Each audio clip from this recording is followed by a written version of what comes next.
Welcome to Conversations for Change. We are here today with Muriel Chamberlain, a close friend and founder of Full Circle Fibres, and a fully fledged circular economy champion. She is also my go-to supplier for sustainably sourced cotton here in Australia. And we've had amazing conversations that go for hours about sustainability and what we can do better. Today, we want to focus on the controversial perception of certification and what we need to look for to support local designers and brands. Let's start with welcome you here today, Muriel. Thank you for being here. Thanks for having me. You're so welcome. So we do have a variety of controversial conversations, but should we bring in like a balanced point of view of when it comes to why do we need to get certified and the opposal of that, where certification isn't really everything, and how do we stop the barriers to market for local designers? Well, I guess we have to ask ourselves, thanks. I guess and ask ourselves why we need certification in the first place. And that's to build trust, okay? Which goes to the point of why there isn't trust in the system in the first place. And a lot of the reasons for that trust not being there is the fragmentation and dissociation in our supply chains, where it's so out of sight, out of mind. So how do we know that the product that we're buying is going to be safe? Quality certification's been around for a long time now, and safety, chemical safety, things like that, across the board. And then obviously we've got certifications to make sure our medicines are what they are, etc. But in the last 30 years, the business of certifying whether a supply chain is not exploiting people, or that the health and safety of the people or the locations in the supply chain are safe, has also become a booming industry. Billions of dollars a year is spent on certification, checking that we are doing what we say we're doing. So it's there for the benefit of the consumer to be able to feel comfortable that they're buying something credible. However, that $2 billion industry reflects a cost, and the business of certifying is not cheap. So generally what certifying is doing is approving that you have got a process in place to manage your product, and to manage your product consistently, and to be able to check and verify should you be audited. And that's what the certification is about, that you are working to a certain level of whatever performance or claim you're making. But the cost of sheerly managing that process is actually quite expensive, which means many of the people really trying to work in the supply chain to do the right thing, and we know ourselves as very small businesses pioneering at the bleeding edge of trying to do things our best and differently, that cost of certification alone is actually quite massive when you are just at the beginning of your journey as a small business or a startup. And so one of the things that's maybe a misconception or misperception is that if a business isn't certified, that it's not ethical, when actually it just might be so tiny that getting a swathe of certifications would send them under. So really, I guess my point is particularly raised for those at the beginning of their journey, or that are small local businesses trying to keep their footprint nice and small, and trying to make sure that all the elements of their supply chain are fairly paid. The irony being that the money you spend on certification might be better spent on just paying a bit more for a local supplier in the first place. So how do we actually want our money spent in the course of our ethical business? So it is tricky. Yeah, definitely. And there is lots of benefits in regards to being certified. So there is a certification that you're going through at the moment, B Corp. Can you tell us the reasons behind choosing B Corp? Sure. So B Corp, or Benefit Corp, is it's now become globally recognized as a whole of business approach to a certification, that the intent with which you practice your entire business is for benefit beyond profit. And that can be environmental, it can be social, it can be both. And in textiles and clothing, there are many different certifications you can choose to focus on, but many of them focus on a particular ingredient or particular factory or particular process method, which means you end up needing a large collection of them to cover your whole business. Whereas going through the process to be a B Corp, by definition, then captures all of the intent you're working, all the different parts of your business. So we chose to go for that as a holistic capture of the total intent with which we're conducting our business. So it was a bit of a mission, and it definitely comes with a fee, but we considered that maybe the universal benefit, hopefully we'd be judged on taking that holistic step rather than people looking at lots of different certifications. Yeah, I like how you mentioned it is a holistic approach where you get to assess every, I suppose, category instead of department of your business in regards to it means, yeah, exactly. So you go through looking at the intent with which every part of your business, like every transaction or every relationship, so down to, do you have a policy on the way you buy stationery that includes going for recycled content even though we're not in the stationery business, for example? Yeah. Policy around which organization you buy power from? Do you have a policy about who you bank with? So all of those sort of generic business costs and decisions are also points of our power to make change, as opposed to just the product that we work on and source. And so that I think exemplifies what B Corp's about. Do you think that encourages you as an individual as well as a business owner to incorporate those aspects into your livelihood, so you kind of live and breathe? It's been an interesting process because my business, Full Circle Fibers, and it's part of a company, Lime Branch, which is me and my husband, and he works in sustainability as well. So we sort of combine the advisory work we do on sustainability, energy, carbon footprint, and supply chain. And then in practice, we do that with textiles due to my background in textiles. Yeah. And it's interesting because going through the process, we only ever set our business up with the intent to do everything as best we could, which makes actually record keeping about that quite difficult, because it's like, oh God, I have to have a policy for why I only buy recycled paper, but I only buy recycled paper because that's how I work, right? Yeah. Whereas for a business that embarks on the B Corp process that is starting from a business as usual standpoint, it's then a tool to then start working on continuous improvement. So the purpose of certification is then to uplift businesses to have pop the bonnet and have a look at what they're doing and where they could look to improve and have greatest impact improving. And I'm sure many businesses going through the process might find that some of the opportunities for impact surprise them. So it might be in some of their business operations as well as the particular product or service they sell. So, and from a consumer perspective, choosing a B Corp brand or a B Corp supplier to either do business with or to buy products from, what is their positive impact by becoming a consumer of a B Corp brand? I guess like any certification, if it is relevant to the benefit you're hoping to support, you're basically supporting a business that's doing more than just trying to make profit. So you're supporting businesses that are trying to be part of a world that is fairer, that's in balance, that is operating with more justice across the board, rather than just looking at, can I get the cheapest product, or can I get, you know, quickest thing or whatever. So it might be that the B Corp you find is definitely not the cheapest supplier. It might be that they don't have the stock on hand and you have to plan and order it because they're trying to reduce waste.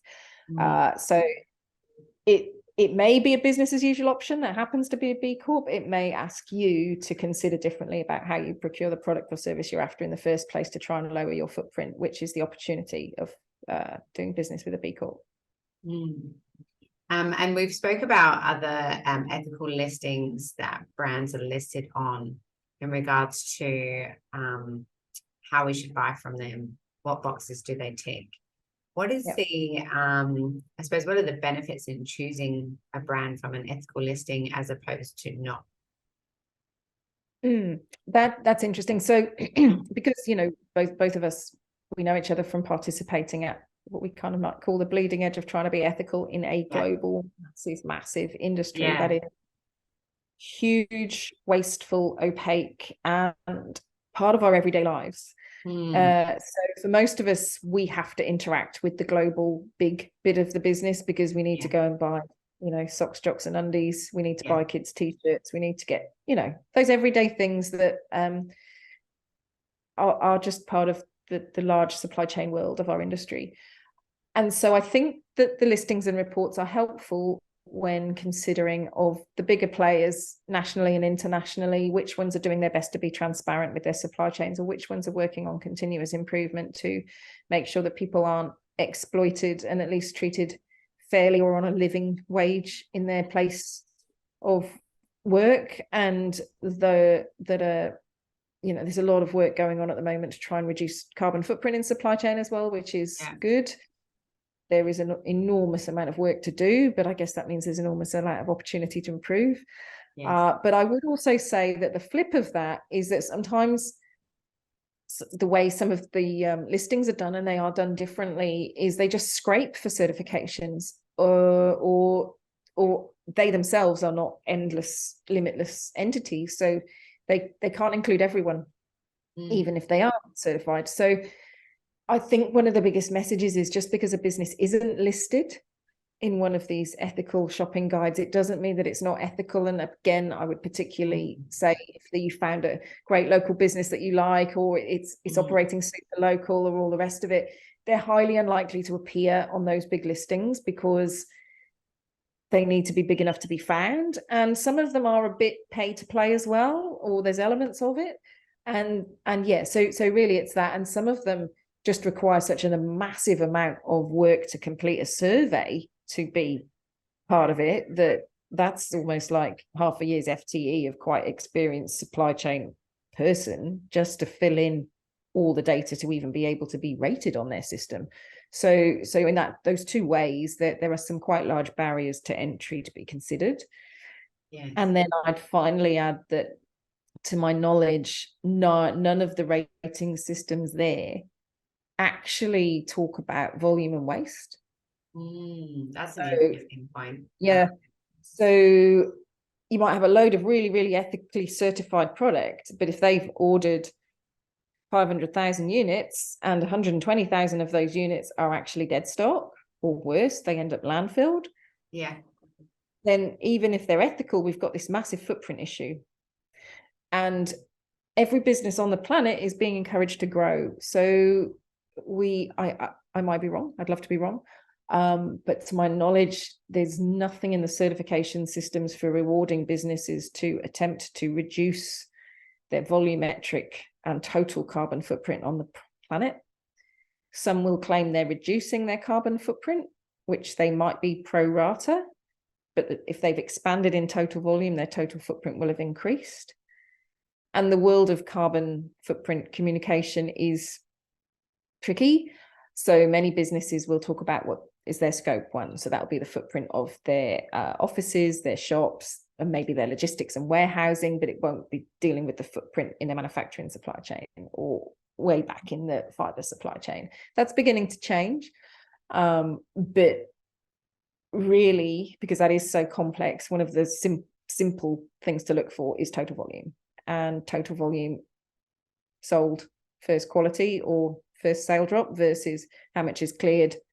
And then less so here, but a quite large extent in Europe, a lot of the non-landfill is waste to energy, which is incineration, which is still a massive waste of resources versus not making them in the first place. So how do we find those smaller brands, so we call them the little fierce warriors, that are doing the work on the ground here, that are supporting, making sure that they're ethical and they're fair trade, but they're also environmentally friendly?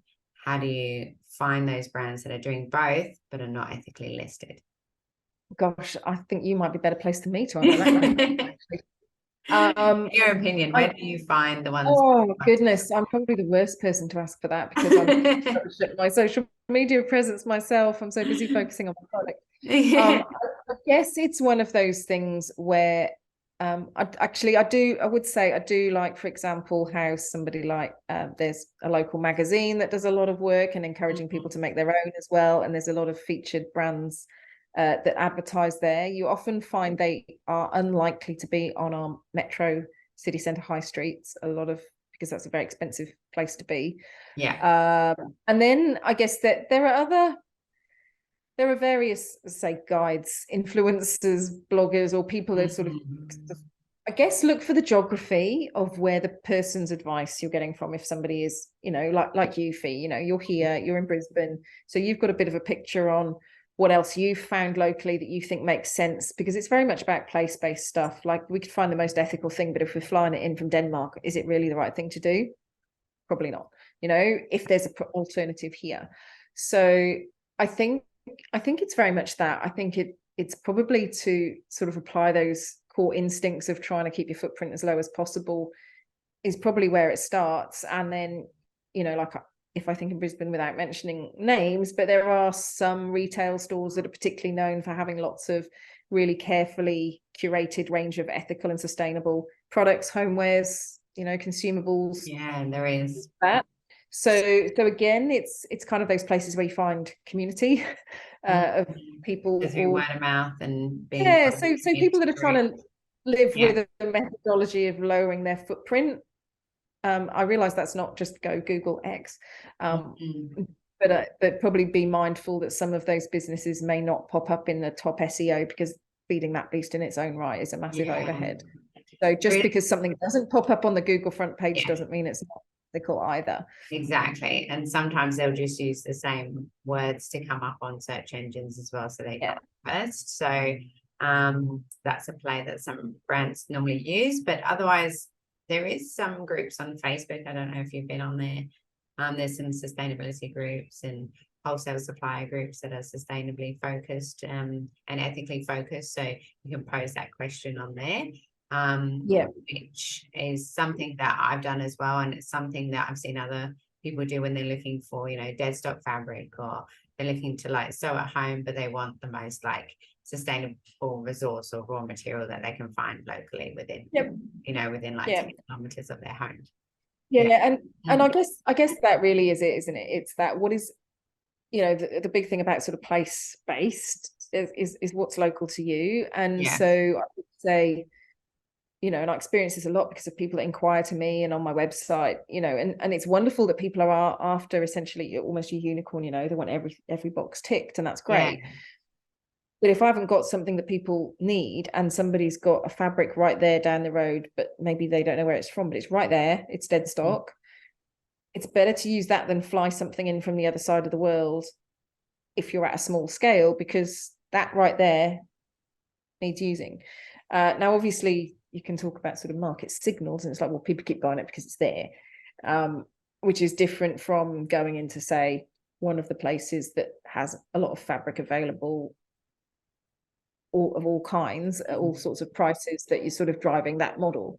But if you're finding sort of true dead stock, and there are some stores that definitely do that, and they pick up the big ends of runs, because global production, even before it got quite as crazy voluminous as it did, dead stock's always been a thing. The stock market's always been a part of the sort of large supply chain locations.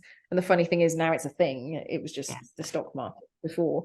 So when really big brands develop a product and they very specifically choose a fabric, get it made, all the rest of it, it is really normal in high quality supply chain management for there to be a buffer in case something then goes wrong in the fabric manufacturing. So it's really normal for there to be 5 to 10% extra fabric on a run that's been made for a large global brand. So it is really normal that those stock markets have always existed, that smaller brands have opportunistically gone, oh, great, we can make that with that, and that will be a one-off of X, Y, or Z. And that's part of how the ecosystem of the industry has always worked. But I've experienced that in London as well.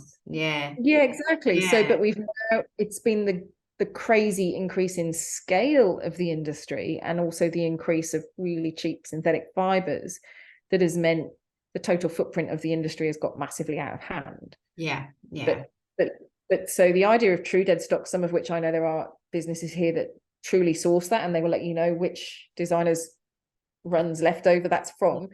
That truly is just part of the system working. If you're a smaller business that can then make something with that roll or couple of rolls of fabric, that's a good thing. Because I remember being younger, and my uncles and aunties were in manufacturing at River Island in London, and Yeah. they would say just the excess of fabric that they had, because back then it was the rag trade. So it was like they'd have like just volumes and they didn't know how to control it, and they didn't have processes then. So all the extra they would on sell to local brands or smaller brands, and they would make a mint just from like just the excess because there was so much of it. So, and then when that disappeared or reduced, it took out part of the industry that they had. So just imagine that's an industry in itself, that created. Yeah. And it's one of those things that becomes difficult once you've got no local manufacturing, because that works really well when you've got an entire ecosystem, because at every stage of the chain that happens, So at fiber spinning, you've got really high quality, first quality fiber that goes all the way through to your first quality yarn. But in that, there's short fiber that drops out of that process that can go into other grades of yarn. Yeah. And we've still got parts of the world where that really works as an ecosystem. Northern Italy is one of them, and then obviously you would see that in Vietnam or China or India or what have you, where you've got or Pakistan, where you've got mills doing the really high end stuff, but then there's a whole ecosystem that sort of use every grade of product. Just as, say, we go to a fruit and veg market and there's a certain grade of product that comes off into the premium grocers, and then there's the stuff that's a little bit higgledy-piggledy, and then there's the stuff that ends up in the local markets, or that indie grocery traders pick up, what have you. And I think it just goes to show that when people say, just focus on just one product, it doesn't work like that. Products and manufacturing work as part of a sort of ecosystem of horses for courses, really, and valuing all of those parts of it. Because when we start with a product from the natural world, we are going to get that natural variation, and having a channel for all of it and valuing it as it is how we then create a zero waste system. Yeah, definitely. And I don't think that every day we think about those details. Like, I'm engaging with companies now to help build sustainable uniforms, and I'm talking to them about your fabric and the cotton that they need to invest in, and that it needs to be Australian sourced and it needs to be local, and you need to cut the carbon footprint. And that's how you achieve your sustainability goals. But it also aligns with just becoming better, like creating it better. Yeah. And then just to build on that as well, because one of the things, along with volume, that never gets touched on with certification, or with a lot of the ethical and environmentally focused certification, is how long is the product going to last? So, for example, a lot of people chase recycled content, which has its place. But for some end uses, it's bonkers. Because, like, to have a towel with high recycled content of cotton just means it's not going to last as long. No. Really high quality towel. And it's like, well, do we want to put the effort once into making a towel, or do we want to put it in 3 or 4 times? Exactly. Once, I think. So it's also that would be the option. Yeah. So it's this sort of dogmatic approach is not getting us anywhere. People say, it's got to be this, it's got to tick this box. Yeah. And then that's how we're doing our ethical sourcing. And it's like, well, what are you sourcing? Do you understand the product you're sourcing, and what is its purpose? And then do you even need to be sourcing it if it doesn't need to last long? Question number 1. And if you are making something to last long and you've maybe invested in this cloth, then what do you do to make the garment so that the garment is going to last well? If there's buttons and buttonholes, well, let's not have the buttons falling off. Let's make sure the buttonholes line up. Let's make sure the hem's not going to fall down. Let's make sure the seam isn't going to be, too skinnily made with a tiny bite so that it's difficult to repair. So I think that the whole product design, the longevity part, the sort of engineering the whole lot to work, is often lost as well, because all the skills to do the different bits of the chain sit in different bits of the chain, and they're often, or rather rarely, are they valued, and they're certainly not valued in a lot of these certifications, because we can certify fabric, for example. Well, that's great. You make a product anybody wants. Exactly. And when you think about, even if you need buttons as well, people sometimes want their like branded buttons and brightly colored and things like that, and you're like, yeah, that's great, and it would align with your brand and everything, but it also isn't a natural dyeing process. So where are we making the sacrifices? And it is complex, but it actually isn't. It's Yeah. It's just all these little things, because we are so used to garments being so cheap and just take them for granted, that to actually look in detail at everything that goes into making even something like a t-shirt, which is actually really quite complicated to make, we are so used to them being so cheap that we just don't look at this thing that we throw on. And that then makes it hard to encourage people to consider that there are actually a lot of active decisions as to whether that product is sustainable. Yeah. And what makes it sustainable and what doesn't. And it is about the fiber, but it's not only about the fiber. Yeah, definitely. And so in regards to, if we go into corporate procurement, and anyone who uses a textile-based product, sells it or wears it, or, you know, is a resource for them, what was your take on that? I know you mentioned a couple of things. Oh, well, I think one of the things that happens is when it comes to the textile and clothing industry, understandably, everybody focuses on brands and the high street, which is obviously a massive part of the industry, but it is by no means all of the industry. So an awful lot of the industry is actually uniform. It's commercial linen. It's merch. Merch is a plague. Oh my God. You know, Bridge to Bridge to Brisbane is a third. Yeah. Bridge to Brisbane is a 30,000 t-shirt event. Okay. The Mater Hospital Women's Day breast cancer fun run, I think that's about a 25,000 t-shirt event. Oh my word, I didn't even know those. That's much bigger than a single SKU buy from most brands. I feel a bit sick just knowing my values, but yeah, I don't. Right. And they are quite often now very cheap synthetics because they're so easy to print, which have zero resale value. There's zero value to charity shops. They're basically a slow motion oil slick. And so every time in a business you are purchasing a product, even if it's just a few of those high-vis vests to bump in at a trade show, you are in the textile industry. Every time you buy a flag, you're in the textile industry. Every time you buy a hoarding for a fence that's fabric, you're in the textile industry. Tarp, sandbag, socks. Yeah. So I think it's everything. Yeah. So I think really the challenge is to just wake people up to the fact that they actually have power to make a decision. Yeah. And all the decisions, especially in those categories of product, are just last minute, which means they are buying from the place that can serve them in time. You know, so then the power of your procurement goes out the window, really. It's just down to price and can you print this in 3 days, please? Yeah. How can people use their power for good in regards to what are 3 things that they can start doing today or tomorrow to create a more sustainable world or create a more sustainable lifestyle for themselves? Well, I think the first principles are actually, again, nice and straightforward. It's buy well, buy once, buy quality.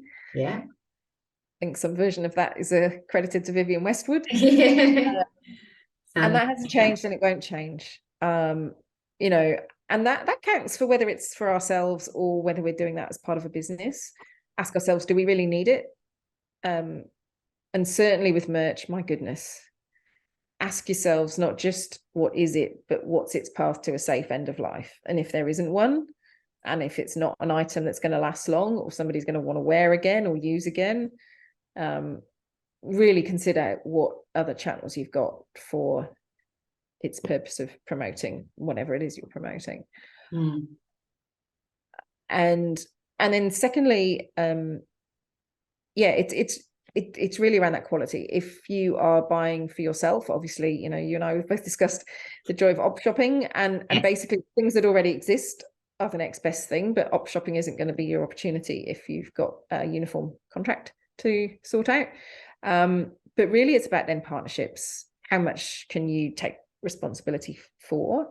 And then the decisions. So, you know, there's a lot of stories of, you know, uniform contracts turning over because somebody in marketing's decided it's time for everything to have a new brand. And yet the people buying uniform just restocked.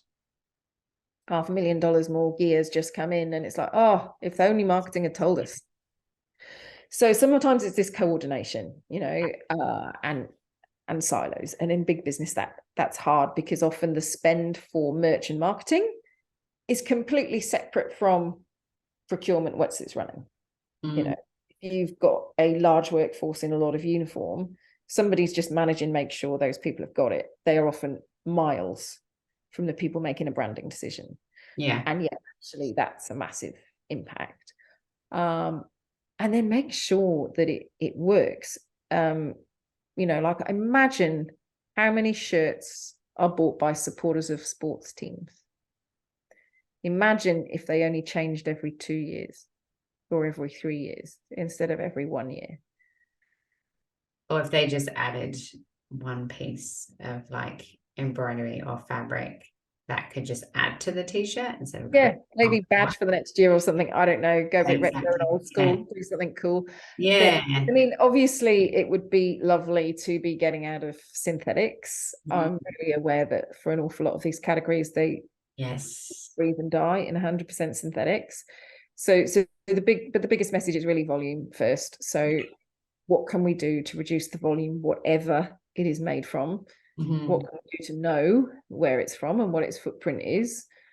And then really, even if something is ethical, drawing it back maybe to the individual consumer looking to try and do the right thing with their precious spend that's under huge pressure from cost of living pressures, is that, you know, it doesn't need to be an all or nothing. We've all got normal everyday lives to try and live, survive and get through.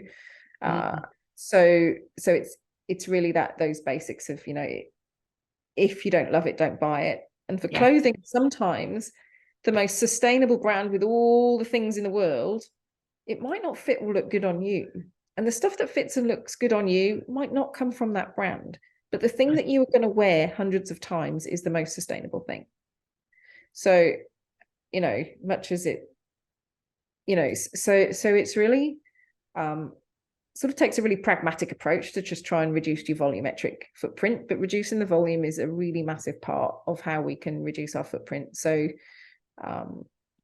yeah, if there's a way that the thing that meets all the sustainability criteria, or it's local or this, that and the other, happens to be something you really love, fantastic. Yeah. But if it isn't something that you're going to love to wear, or the person you're buying for is unlikely to like or be able to use, well, then that's, and if you've already bought it and you're not going to wear it, gift it to someone that will value it 100 times. Not that hoarding approach. Do you know what I mean? But I think because it can be completely overwhelming to go, oh my gosh, well, I don't know the farmer, or what's the footprint, or what's the water footprint, or who made it, or this, that, and the other. I mean, you can literally drive yourself bananas. And that's what we were saying in the beginning. It puts you in a freeze response because it's so much, so overwhelming. It can be that some people just do nothing because they don't know how to get. And I think you know, anybody with kids will know the time that they've just rushed into one of the places where they needed, I don't know, a plain blue t-shirt for a house event the next day or something like that, and they've just got a handful of places that will have them. Like, you really can't be beating yourself up about that stuff, because where else actually would you get that stuff from anyway, particularly with kids wear? But again, it's that question of just being mindful of any, you know, if it's 3 for 2 but you really only want one, it's really hard, but just buy one. You know, I really wish 3 for 2 wasn't a discount, or, you know, just give people 30% off, because then those businesses would get a true read on true demand, rather than going, well, there's so much demand, and it's like, but you're forcing all this multi-buy down people's throats. Exactly. And for those events that you need like a red t-shirt for, or something that's like red themed, or, you know, a color theme, does someone you know have it? So you can because that's what I try and think about. Like, I went to a rainbow colored party, I think a couple of years ago, and I was like, Dad, what have you got that's like bright yellow? Because he likes his bright colors, and I like it. So, you know, old polo, ripped it, made it like my size, like kind of knotted it. So I was like, that will do. And I think one of the hardest things at the moment is probably that we are so used to the immediate availability of everything. And often for businesses, and we know, you know, a lot of businesses, maybe they do pre-sale, maybe they do short runs, maybe they crowdsource for a batch of something. which might require waiting weeks or even months for a product. And it's really flipping our attitude to what service level we need as well, because for a small business, one of the biggest killers is the cash flow or the risk on the first batch or batches of whatever it is. Yeah. So some of it might be around planning, you know, Yeah. and if you're in a corporate procurement position and you're thinking, right, we want Christmas gifts that are XYZ, we'll start talking to people in March, you know. If you need a certain amount of something, or you want something customized and all done locally or what have you, because a lot of the other things sometimes when corporates then decide they do want to use their power of procurement for good is they actually want quite large volumes compared with capacity that's local. So often one of the challenges isn't the capability to do stuff locally, but it's the capability to suddenly do 20,000 of something that is a challenge. Or it's like maybe you've got the need to buy 20,000 somethings and maybe the local capability is 2,000 somethings. Well, do both. Support that local business for that small portion of your buy and then carry on with your current or something else, because that actually might be a massive order to that local business that really helps them underpin their business activity for the next 6 to 12 months. So what might seem like a drop in the ocean if you are working with quite a massive budget might be the difference between, you know, a business being able to expand or take on a person or this, that, and the other on a smaller order. So I think it's maybe having a mind open to what shape and size and time frame of order, not necessarily the price itself, that makes it possible for a small and local business to be a supplier to a bigger business that is looking to try and use its procurement for good. And I think this is one of the biggest challenges. And I'll give an example. I had a customer down south, and they've got a product that is selling well in a boutique way. And it's a product that a government agency was looking to procure for a reason. And then they, you know, the thing is, those agencies often take a long time to make a decision, and then they finally make a decision and they needed 50,000 units in 3 months. There is no local supplier that could do that, because not only do you need the capacity to make the product, you actually need the ingredients available as well, neither of which anybody can carry just in case. Nobody's got, you know, casts of thousands waiting by sewing machines just to do something. So I think this business of the shape and size of what a procurement looks like, that opportunity to do good with your power of procurement, there's a big lot of opportunity there if we can just increase the understanding between all the stakeholders of what is a great order for a small business and how little you have to spend to actually have a big impact if you're a big business. Yeah, definitely. And I was thinking about that with regards to getting bigger orders with uniform, is how do you do it in batches so you can manage the expectation of, okay, we can do this much in 2 weeks. If you want 1,000, it would take us, 12 weeks to get that done, but you'll need to get the order in by this date in order to achieve that outcome. And again, that is really, you know, a lot of the planning around that stuff, a lot of experienced people even are used to dealing with the large uniform service providers that provide a total service. And, you know, there's a whole skill to that as well. But so it's I guess there's just lots of ripe opportunities really, because you know, it's not really that things are technically not possible, it's because how we arrange ourselves and our expectations. And I think if we can make us that it's not necessarily price that's the limitation, it's this shape and size of order and demand and capacity that's actually, if we can build those bridges, then we can really probably get some big change happening. Yeah, I agree. And where can people find you if they have more questions? On my website, fullcirclefibers.com, and also on LinkedIn. Find me, Marielle Chamberlain. Brilliant. Put that in there. there. Places to find me, and Instagram and Twitter. Oh, everywhere. That's good. I'm just not so much on Facebook. That's all right. As long as we've got other platforms, we can find you. Because I'm sure we'll have more questions. I know I've gained so much valuable insight from this conversation, and I always do with our chats, because we can deep dive into these topics. We could fill hours, I know. Yeah, exactly. So thank you so much for being here, and for giving your valuable insight. If anyone does need sustainable fibers sourced locally, please contact Mariel. And if you have any questions about sourcing sustainable fibers, ask her anything, or you reach out to me and I can do an introduction for you. So thank you for being here, and see you on the next episode. Thanks so much, Fee. You're welcome.